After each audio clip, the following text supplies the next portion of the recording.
Sonko Ediabas Martin Sumidin Nana Afia Adifa Medasen so say abranya mode bre na mode ehye ebusuan nsema wodo adanze ne koso ewo oman Ghana mu yenso ye bobo bia no edi abesumanu tina meso se dan den ya wadaro ma na subscribe to your channel no ewo YouTube bodi ni shame yes smart TV ba no se wonso watimi subscribe wi ya se wi ye notification bell no so aboso edi amai oboso a na chese video bi edi betum no ebetimi notify wana wonso wona bi no ahwe wo hwe so na obi eka pasa video no wani die mu ahobrase so na de comment no na se wadwe nche na share ewo comment section wo so akoko boti na de like button so ne wo sampa video edi to mu no wonso wani di mo na afi wa share amobi so enya bi na wa share aha smart TV so some video bi etwagu ewo social media so kame ho nyetu pa ekopi mo nyenko hwe bi ba ebeto aso apese ediam. So the energy is extremely high, and we are going to ask our camera people to attend the cameras so that you can see the energy that is building here.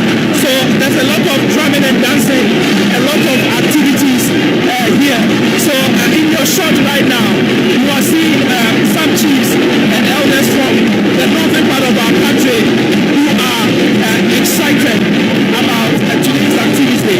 And we have been told that the Vice President will be on his way in no time to the University of Professional Studies, where he will be addressing this gathering and the people of Ghana at large. And so bringing you this live coverage, it is really exciting, a lot of energy here at the University of Professional Studies, where the Vice President of the Republic, Dr. Bawumia, addressing the people of Ghana. For his Highness, whom we have been speaking to, are telling us that the Vice President is going to come up with a lot of interesting things that will excite the people of Ghana. All of us are waiting the presentation of the Vice President and to ascertain exactly what it is that he's going to be saying. So nobody is speaking ahead of him. Nobody is saying anything. Not the party chairman, not the general secretary. One person is the vice president. Every other thing will be done before he arrives. Once he arrives, we take over. Okay. When are we expecting the vice president to arrive? We should be expecting him to be arriving around 4:30, 4:45. Is there going to be a panel discussion after the vice president speaks? What did the vice president? What did the vice president do? Okay. No. So once the vice president speaks, that will be the end of the activity. Subsequently, the vice president is going to be available to the various stakeholders, the various groups, the various interest groups to go into the details of some of the policies that he will be outlining. When you say the vice president is going to be available, what do you mean? Is he going to engage in? Today he's going to engage. After today, he's going to engage with the various stakeholders, the various groups, the various, even in the communities, the media, the AGI, labor unions, and every other stakeholder the vice president will be engaging to go into the details of each of the single policies that will be outlining today. So to talk about policy, what are the policy thematic areas, not to give us any details, but the policy thematic areas that you consider the vice president will be addressing? Be ready to be blown away. This is a vice president that has been one of the most best performing and the most active vice president we've seen in the history of this country. This is a vice president that is unarguably the best vice president in our fourth republic. He himself, in his own corner as a vice president, the level of innovation, the level of creativity is introduced into the office of the vice president, and all he has done, he is going to blow our minds with clear-cut, cogent policies to take this country into the future. We rest assured that the vice president is going to take us on a journey of where we have come from, where we are as a people, the challenges he envisages will confront us as a country, and then he will come up with killer solutions to surmount these challenges and take us into the future. Okay, so I'm here with my colleague Jema. I will let her ask a few questions and then we'll let you go. We know you are very busy. Jema. You see the number of people here all waiting to hear from the vice president. What's your message to them as they wait? It's just some few minutes away, then the vice president will speak to Ghanaians. What would you say to them? The excitement was expected. The enthusiasm is expected. The people of Ghana, you can see on the ground here,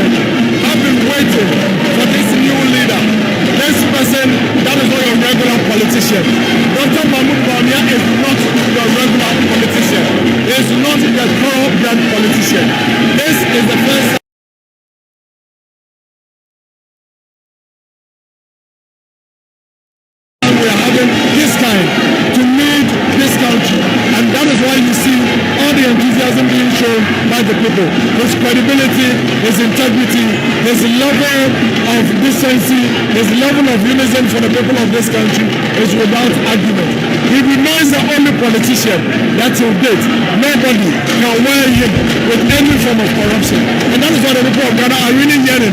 They are yearning to experience this leader that we haven't seen before.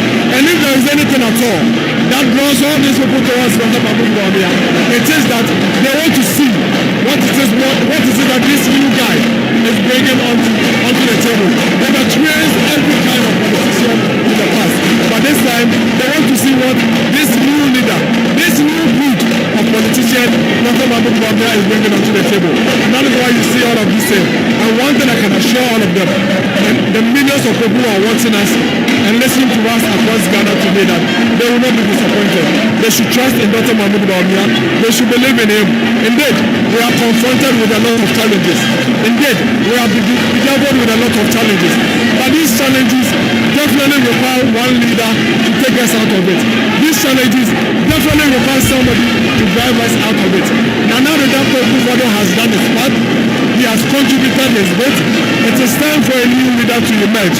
And that leader is one that is credible, one that has high integrity, one that is committed to the cause of Ghana. And definitely nobody can doubt that. How long is the presentation going to last? There are diverse groups in the room right now. There are market women, there are people from Obofour, there are pure water sellers, there are mechanics in the room, the AGI is there, the labor unions, UPSA, they are represented there. You saw traditional authorities go in there. There are youth groups in there. There are student groups in there. There are persons with disability in there. There are women groups in there. Diverse background of people are in the room right now, waiting to hear the next president of Ghana speak. How long is it going to last, the presentation? Maximum 1 hour 30 minutes. Thank you very much. Professor Kenatefa is the Executive Secretary of the National Identification Authority. He's making his way into the auditorium, so I missed him. I couldn't get him to speak to us. But Professor Kenatefa is, for all intents and purposes, described himself as a very good friend of the Vice President of the Republic. And he has come here to participate in this exercise. So, Gemma, a lot more arrivals, a lot more of party bigwigs. When I engaged him, several other persons arriving here, I can tell you that the security apparatus is having a tough time making sure that the right people enter into the auditorium. Going forward, I believe that they are going to beef up the security before the Vice President arrives so that there will be calm, particularly at the entrance. All right, so quickly tell us.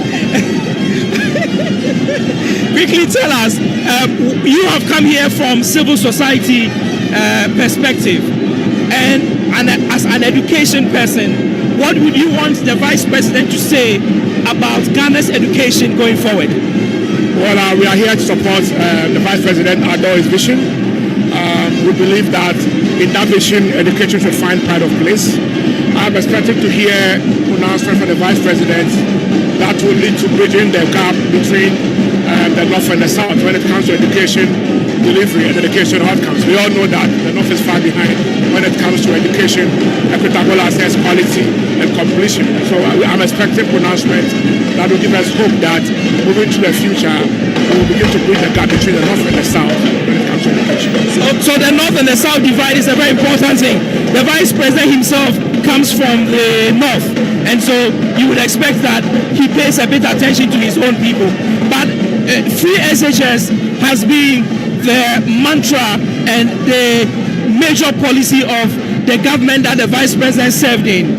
Now, beyond free SHS, are you expecting the Vice President to say something about how to improve it?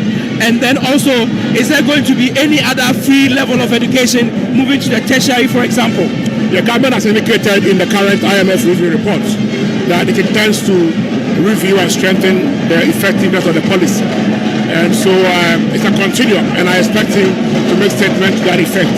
Having said that, education is a bigger basket beyond basic and and secondary. I expect to hear pronouncements in respect of tertiary as well. We have serious issues related to tertiary education access, especially by the poor.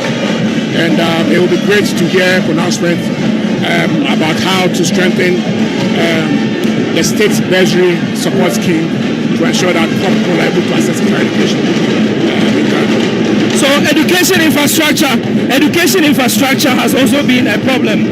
What would you expect him to say about infrastructure in the education sector? That's the first thing I want to hear a pronouncement on, because it is the infrastructural gap that is primarily responsible for the gap between education access in the north and the south of Ghana. Infrastructural gaps are key, and so resolving the north-south divide in education access and quality starts with bridging the infrastructure gap. I want to hear a pronouncement to the effect that he will focus on building more junior high schools to make sure that there are about 40% of primary schools in the northern part of Ghana that do not have junior high schools, and also ensuring that every basic school has desks. Desks is a big issue, not only in Ghana, but especially in the 6 or the 5 northern regions, and then also in Oti and the western north. So basically, I'm expecting him not to say so many things different from what you've heard in the past, but to reinforce, some of these pronouncements to give us the hope that the political will to invest in basic education infrastructure is going to be rekindled under his. Abusia intisabwe the way any video to say etwabuo no social media so we are ka ho asem say dey bi kan ahye mobo no yesi nsem bi ebekoso e wo manga ne mu yenso egbabo bia no betena se ya dia besumu sanse se muni wa ye yini bo sanso e nsu ni kwa monso muni bo meda se bio sa de bre na wo de ehwe me di ni bio na Abusia adina wa de nche no ana de share to comment smart TV.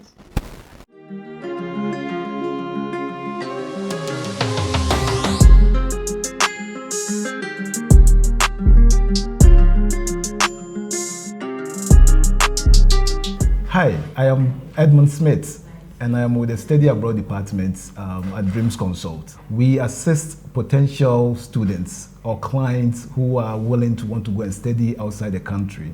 We are in partnership with most of the universities all over the world. You just have to meet the requirements from the school, and if you meet the requirement from the school, that is it. So we assist with the process for the application to the school, and then we also assist with the visa process. So just show interest and let Dreams Consult assist you in the process. Thank you.